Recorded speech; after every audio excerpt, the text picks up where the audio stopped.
Vamos ler, pedir para você acompanhar a leitura que eu vou fazer desse capítulo 39, depois do texto de 2 Crônicas 32.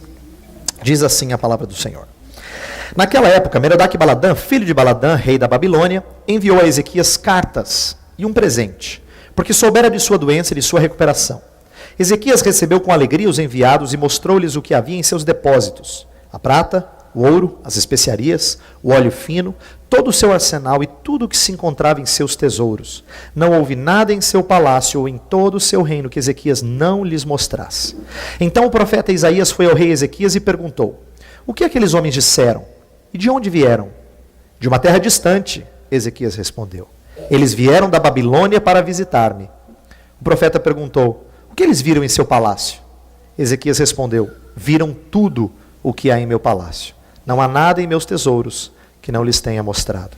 Então Isaías disse a Ezequias: ouça a palavra do Senhor dos Exércitos.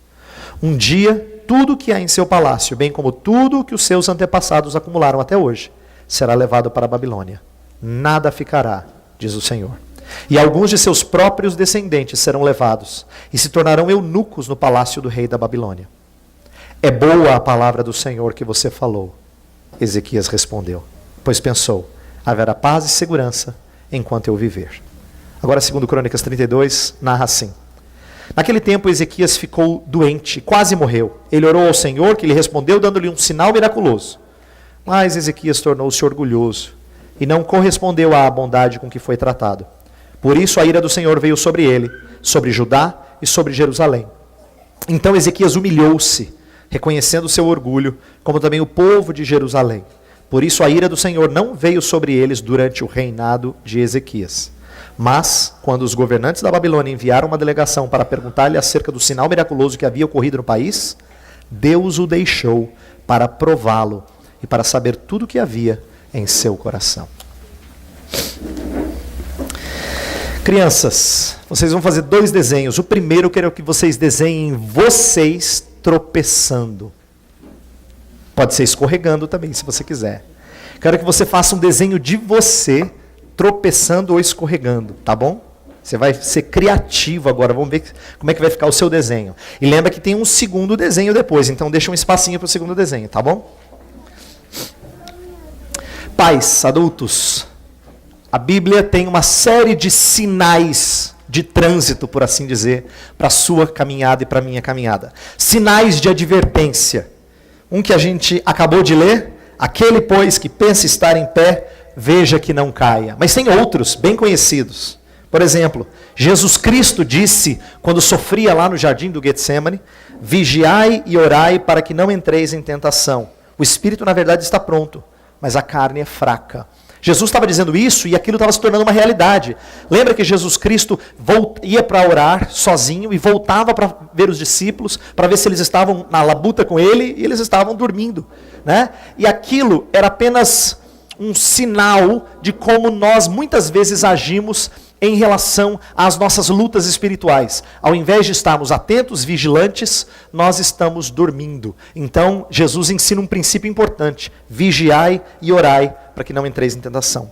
Outro que alerta muito bem, porque ele passou por uma experiência assim, é o próprio Pedro. Lembra que Pedro escorregou em relação à tentação de negar a Jesus Cristo? Pois quando ele escreve uma carta, a primeira carta dele, ele fala assim: sede sóbrios e vigilantes. O diabo, vosso adversário, anda em derredor, como leão que ruge, procurando alguém para devorar. Ele sabia disso. Aconteceu com ele. Ele estava escrevendo algo triste que ele não havia aprendido, e ele queria agora que os leitores da carta dele aprendessem. Então, sede vigilantes e sóbrios, porque Satanás é como um leão que fica cirandando, procurando quem é que está desatento para devorar. Essas, dentre outras passagens, alertam quanto à vigilância, quanto a esse estado de alerta. E por que Deus faz isso? O Senhor Deus sabe que nós temos a tendência de abaixar a guarda depois de tempos de bonança. É impressionante como isso é comum. E embora você talvez já tenha ouvido isso antes, ouvir não é suficiente para você ter aprendido de uma vez por todas.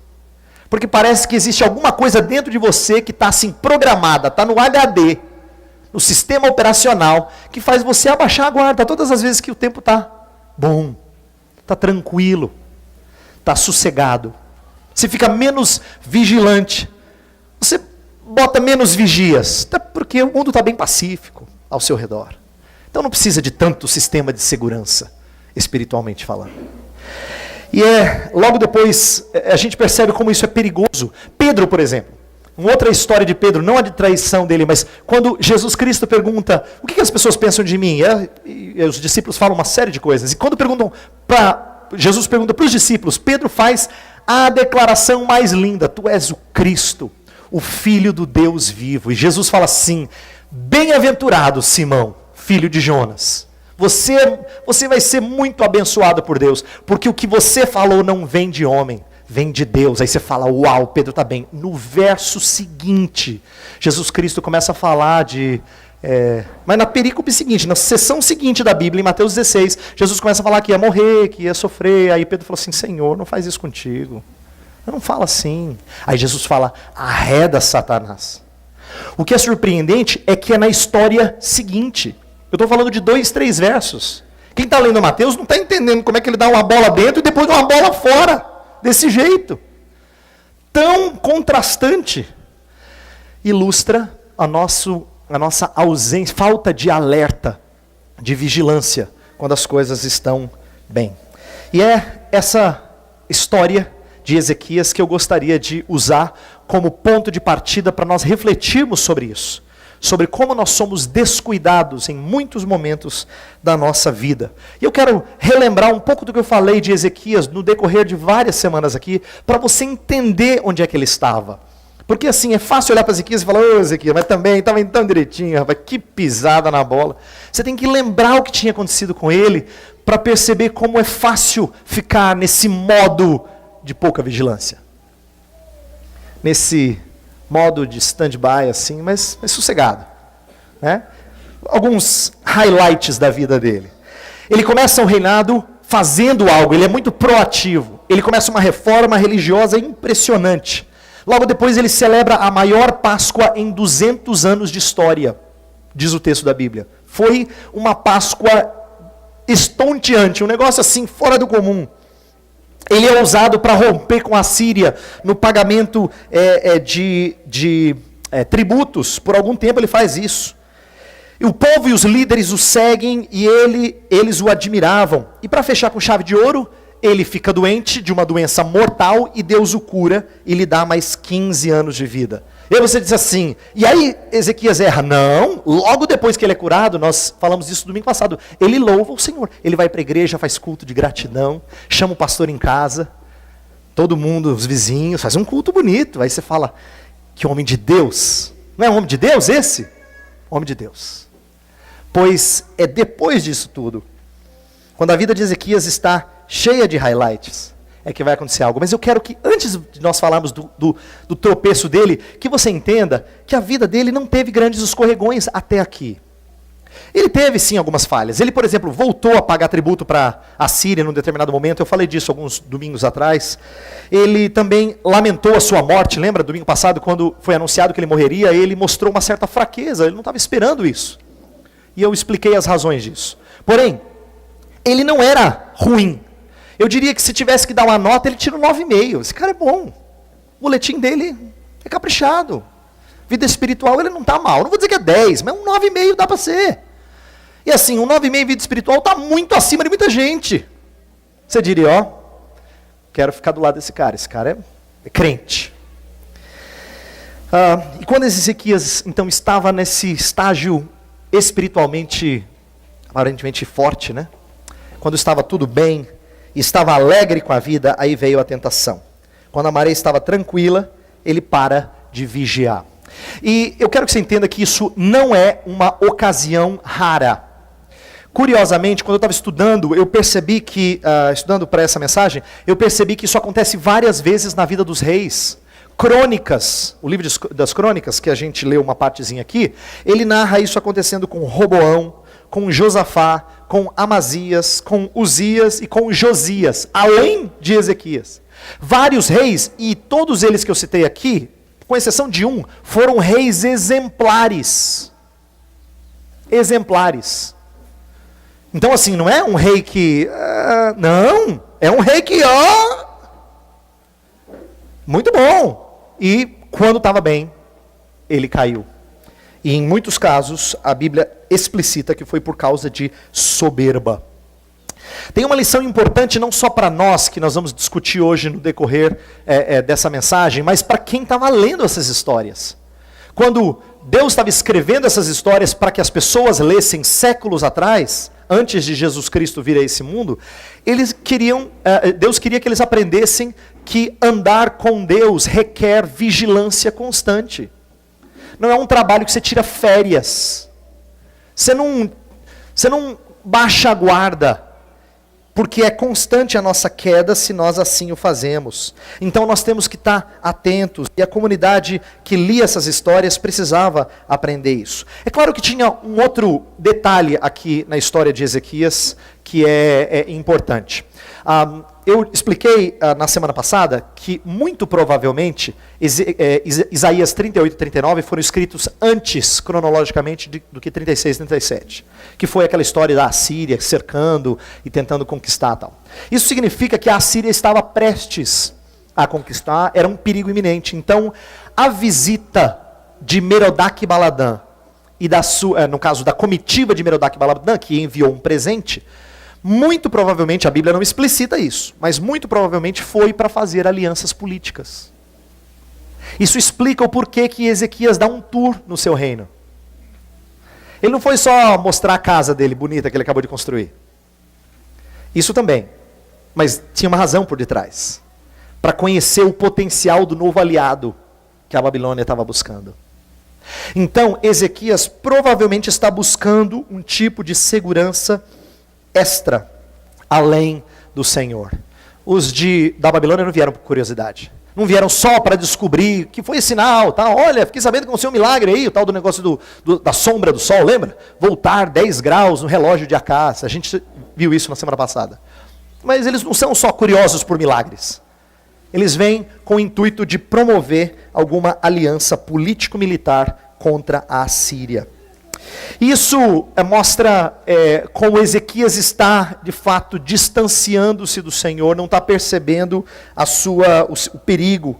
Verso 2 fala que ele estava alegre. Ezequias recebeu com alegria os enviados. Por que alegria? Eu acho que pelo menos duas razões. Tem gente vindo de longe me visitar. Sabe quem foi me visitar hoje? Sabe quando a gente fala assim? Você acredita que lá na empresa o pessoal disse isso de mim? Você só conta para sua esposa, para o seu marido ou para os seus filhos, para não dizer que você está se gabando assim. Não. Mas a gente se sente honrado. E ele conta como quem se sentiu honrado. Mas também porque provavelmente vislumbrou uma aliança poderosa o suficiente para barrar a Assíria. Ambas as coisas alimentam o nosso orgulho. As duas coisas. Quando as pessoas importantes falam alguma coisa positiva de você, o que elas pensam de você, isso fomenta orgulho. E o que você acha que você é capaz de fazer? E Ezequias estava começando a pensar que de repente dava para encarar esse monstro chamado Assíria. E é por isso que o texto fala que ele mostrou tudo no seu reino. E o mostrar no hebraico pode ser traduzido como exibir. Bem típico. Ele exibiu, ele fez uma exibição. Ele foi exibido, como a gente costuma dizer. Ele mostrou tudo que ele tinha. E aqui vem um ponto importante que eu refleti essa semana e eu quero que você pense comigo, porque você pode, pelo Espírito de Deus, achar ainda outras maneiras de aplicar isso na sua vida. De como o orgulho nos cega. Como o orgulho nos cega, nos impede de enxergar situações e nos impede de ficar atento para os perigos em redor e inclusive nos impede de ver as nossas fraquezas. Como o orgulho, ele é deturpador da visão que nós temos do que está nos cercando e de nós mesmos. Por exemplo, quando Ezequias mostra o reino para eles, ele não mostrou um reino porque ele só queria, achava que a casinha dele era bonitinha. Ele realmente construiu um império.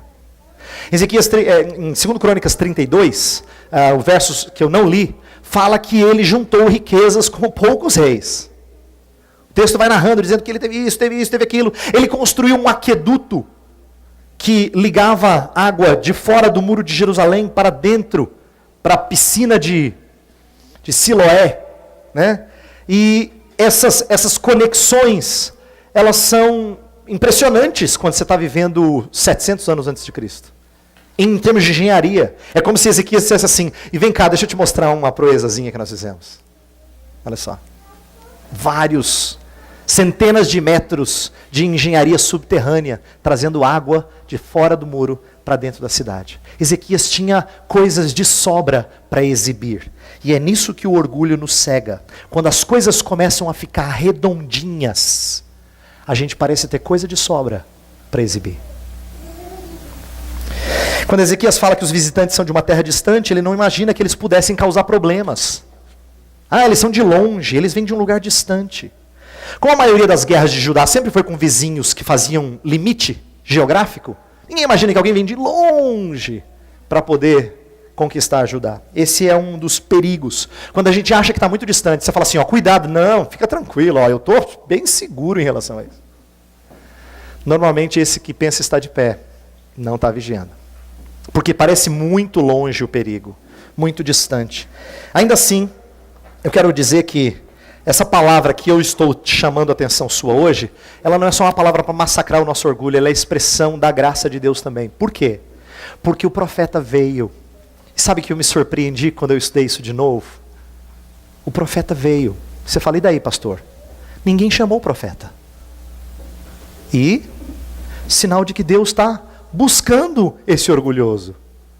Porque o profeta veio e disse, e aí? O que aconteceu? Nós tivemos uma comitiva aqui, vieram, depois souberam do milagre e tal. Vieram fazer uma visitinha aqui. Pessoal de longe, hein? E aí o profeta passa a investigar. Isso é expressão de um Deus que vai atrás de quem está na lama. Isso me impressiona ver como isso acontece várias vezes no decorrer da Escritura Sagrada. Nós vemos no primeiro pecado, Deus procurando Adão e Eva no jardim. Você não vê em nenhum momento Adão fazendo uma oração de confissão, dizendo, Senhor, venha ao nosso socorro, não. É Deus que vai atrás. E Deus o procura e diz, Adão, onde é que você está? História de Abraão. Abraão deita-se com a serva de Sara, com Agar, tem um filho, não crê na promessa de que ele teria uma descendência, Deus aparece a ele e fala assim, anda na minha presença e ser perfeito. Deus aparece, Deus foi atrás de Abraão. A gente não vê em nenhum momento Abraão dizendo, Senhor, venha ao meu socorro. Depois da história de Davi peca com Batseba, esconde o seu pecado, Natã, o profeta, vem confrontar o pecado de Davi. Mesma coisa com a história de Saulo, aquele que perseguia a igreja. É Jesus que vai na estrada de Damasco atrás de Saulo. Saulo não vai atrás de Jesus. Deus sempre vai resgatar os seus, porque nós, por iniciativa própria, não nos voltamos. E eu fico impressionado de ver como Deus vai mudando o coração de Ezequias no decorrer dessa história aqui. Por quê? Porque, embora a conversa seja curta, eu tenho a impressão de que Ezequias começa a entender a bobeira que ele fez quando o profeta o indaga. E aí? Quem é que veio? Um pessoal que veio de terra distante. E o que eles viram? Viram tudo. Você se ouviu, Ezequias? Eles viram tudo. Eles sabem a hora de tudo que eu tenho. Eles sabem do que eu sou capaz e do que eu não sou capaz. Eles me conhecem por inteiro. Aqui eu entendo, começa um quebrantamento. E aí vem a dura palavra de castigo, nos versos 5 a 7. Olha só, versos 5 a 7 de Isaías 39. Então Isaías disse a Ezequias, ouça a palavra do Senhor dos Exércitos. É um pronunciamento solene. Um dia tudo que há em seu palácio, bem como tudo que os seus antepassados acumularam até hoje, será levado para a Babilônia. Nada ficará. É como se Isaías estivesse dizendo, olha Ezequias, eu queria que você entendesse a tolice dos seus atos. Tudo que você mostrou, tudo será levado. Não só o que você fez, mas o que foi acumulado pelos seus antepassados. Tudo. Você acabou de expor todas as coisas. E não só isso, o verso 7 é mais sério. Verso 7 fala assim: e alguns de seus próprios descendentes serão levados e se tornarão eunucos no palácio do rei da Babilônia. Olha só, as riquezas existiam não para exibir, mas para proteger os descendentes de Judá. Ele exibe as riquezas serão tomadas e os descendentes não serão protegidos, serão tomados também. E isso se cumpre de forma parcial na vida do filho de Ezequias, Manassés, que chega aí para a Babilônia, mas volta. Esse é um momento rápido na vida de Manassés, mas de fato se cumpre plenamente no chamado exílio babilônico, que eu falei várias vezes para vocês em sermões passados aqui. É no exílio babilônico que a gente vê as pessoas sendo levadas. Inclusive a história que as crianças tanto conhecem, de Daniel e dos seus amigos. Eles são esses descendentes que são levados para a Babilônia, como Isaías havia predito. E aí vem o último verso de Isaías 39. E eu tive o privilégio de estar na aula das crianças alguns domingos passados, e vi que esse é o verso que os pequenininhos aprenderam. Boa é a palavra do Senhor. Os pequenininhos aqui, ó, de 2, 3 aninhos, aprenderam esse verso. Boa é a palavra do Senhor, que veio da boca de Ezequias numa hora de quebrantamento. Eu quero que vocês, pais, entendam que se você lê o contexto numa primeira vez, pode parecer egocêntrica. Deus fala assim, ó, eu vou castigar vocês. Aí Ezequias fala assim, que bom, não vai ser nos meus dias. Porque é isso que ele diz no verso 8. Boa é a palavra do Senhor. Olha o verso 8. Pois pensou, haverá paz e segurança enquanto eu viver. Não vai acontecer nos meus dias. Ainda bem. Ufa, vai acontecer em algum momento. Parece egocêntrico, né? Muito voltado para si, muito interessado no seu próprio prazer. Mas não é essa a ideia. A ideia é de que a palavra é boa em 2 aspectos. E aqui que eu acho que é rica a palavra de Ezequias. E as crianças estão aprendendo uma coisa que, por mais simples que seja, tem muito conteúdo. Boa é a palavra do Senhor porque ela é justa para com Ezequias. Ele entendeu que era justo que Deus fizesse o que estava fazendo. Boa é a palavra do Senhor. Mas ela também é boa porque ela não apaga as misericórdias do Senhor. Não aconteceria nos seus dias. Boa é a palavra do Senhor. Ela é boa e ela é boa. Ela é boa porque ela é justa, mas ela é boa porque ela também é misericordiosa. Muitas vezes Deus castigou, mas de certa forma segurando a sua ira. Lembra a história de Adão e Eva, quando eles recebem o castigo de Deus, Deus ainda profere algumas bênçãos. Eva ainda tem condições de dar à luz. Você diz assim, pastor, mas em que sentido isso é bênção? Deus havia dito que no dia em que comeres do fruto, certamente morrerás. Vida não seria mais parte da história desse primeiro casal. No entanto, ela ainda sustenta vida, ela segura vida e ela traz vida a esse mundo. Mesma coisa com Adão. Ele sofre, cardos e abrolhos, mas ele tira o sustento da vida. Essa historinha muito simples, que alguns acham que é de carochinha, assim, o fruto proibido e tal, na verdade ensina um princípio importantíssimo, de que Deus, quando traz vara para com os seus filhos, Ele sempre segura. Ela é boa, porque embora doa, ela tem misericórdia no meio. Ela tem bondade e graça no meio do seu castigo. E Ezequias percebeu isso. E o texto fala que ele se arrependeu, se humilhou. A gente leu no verso 25, lá de 2 Crônicas. Ezequias tornou-se orgulhoso, mas depois, no verso 26, ele humilhou-se. E esse humilhou-se é o mesmo texto famoso lá de 2 Crônicas 7,14, que fala assim, se o meu povo, que por mim se chama, com fé se humilhar e orar, eu ouvirei as suas preces. Esse é um verso muito conhecido, que foi dito lá na consagração do templo, nos dias de Salomão. Deus falou, se o meu povo se humilhar e orar, eu ouvirei as suas preces, sararei a sua terra. E aqui ele está se humilhando, é o mesmo verbo no hebraico, ele está se humilhando, e Deus está cumprindo o que prometeu. Deus o abençoou, e Deus o poupou desse castigo. A ideia é que agora ele não sofreria. Presbítero Fábio orou muito apropriadamente, e eu falei amém no coração, com muita alegria, quando Davi no Salmo 51 fala assim, Senhor, um coração contrito e arrependido, tu não desprezarás. A nossa alegria não é que Deus aceita os perfeitos, é que Deus não rejeita os contritos. Deus não rejeita os contritos e arrependidos. Agora, eu queria fechar a nossa mensagem pedindo para as crianças fazerem um outro desenho. E aí eu vou falar para os adultos. Eu queria que as crianças agora desenhassem alguém ajudando você a levantar. Que você caiu, tem que levantar, né? Então agora você tem que desenhar alguém. Depois você me conta quem, tá? Alguém vai te ajudar a levantar. Agora, você tem que estar sendo ajudada a levantar. Porque é isso que vai acontecer com Ezequias aqui. Deus o levanta e eu quero mostrar como. Eu quero que você preste atenção no verso 31, é o último que está impresso aqui na nossa leitura da mensagem. Olha só, verso 31 de 2 Crônicas 32, fala assim. Aqui é o vislumbre que você tem do por detrás das câmeras. Até agora você só viu o filme. Agora Deus vai mostrar assim, ó, deixa eu te mostrar como é que a gente fez o filme. Quero te mostrar uma coisa que não está no filme. Deixa eu levar você por trás das câmeras. Olha só, fala da perspectiva de Deus o que aconteceu. Mas quando os governantes da Babilônia enviaram uma delegação para perguntar-lhe acerca do sinal miraculoso que havia ocorrido no país, o que Deus fez? Deus o deixou. Você fala assim... O texto diz explicitamente, Deus o deixou. Mas isso não é o rei bom? Se fosse mal, tudo bem, pastor. Deus o deixou. E aí explica por quê. Para prová-lo e para saber tudo o que havia em seu coração.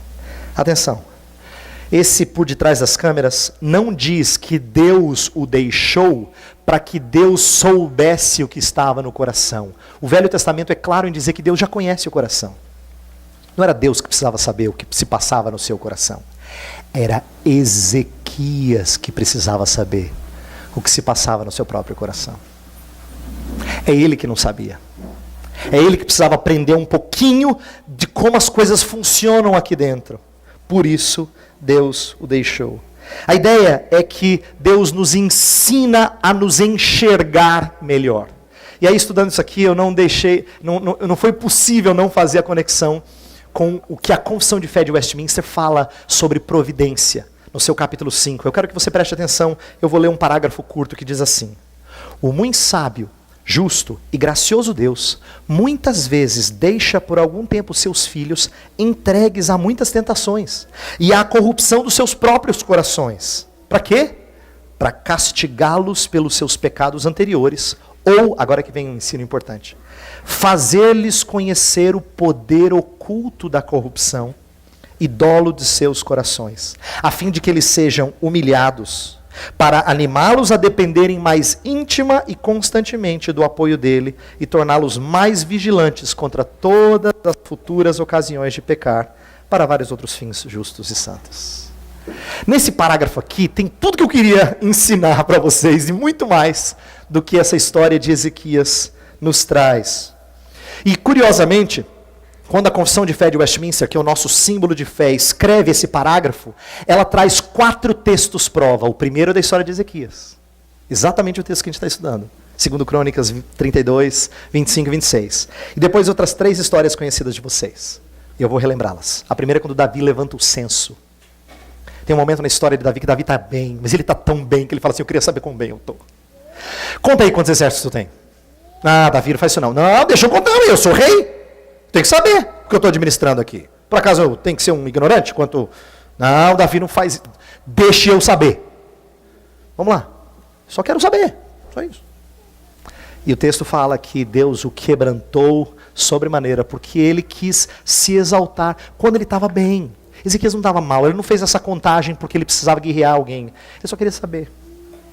Ou curiosidade pecaminosa. E Deus o quebranta por isso. Outra história bem conhecida do próprio Pedro quando trai a Jesus. Jesus chega para ele e fala assim, Pedro, Satanás te procurou para peneirar, mas eu roguei por ti. Quando te arrependeres, vai fortalecer os seus irmãos. Que, Senhor? Eu não, imagina, Senhor. Eu não, você conhece a história. Ele está tão confiante de que todo mundo podia abandonar o Senhor, ele não. Aí Jesus falou, oh, Pedro, você não sabe. Hoje, antes do galo cantar, 3 vezes. Não é só uma não é só um escorregão. 3, você vai confirmar. 1, 2, 3.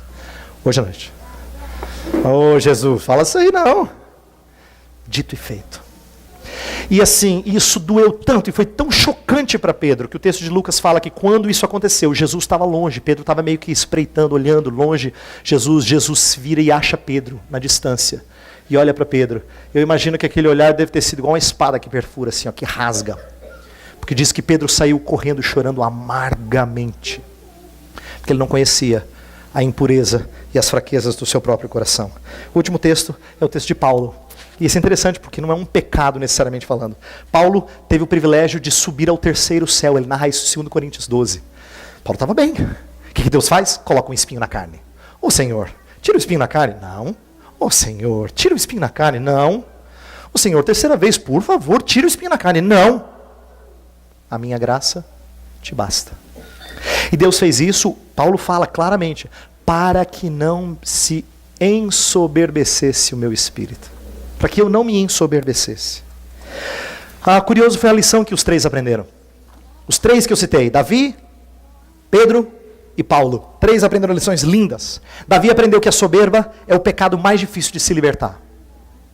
Eu não sei se você lembra desse verso, Salmo 19, bem conhecido nosso, a gente cita várias vezes, que fala, os céus proclamam a glória de Deus, o firmamento anuncia as obras das suas mãos. Lá na frente fala, a lei do Senhor é perfeita, restaura a alma. No finalzinho fala assim, Senhor, livra-me da soberba, então serei irrepreensível.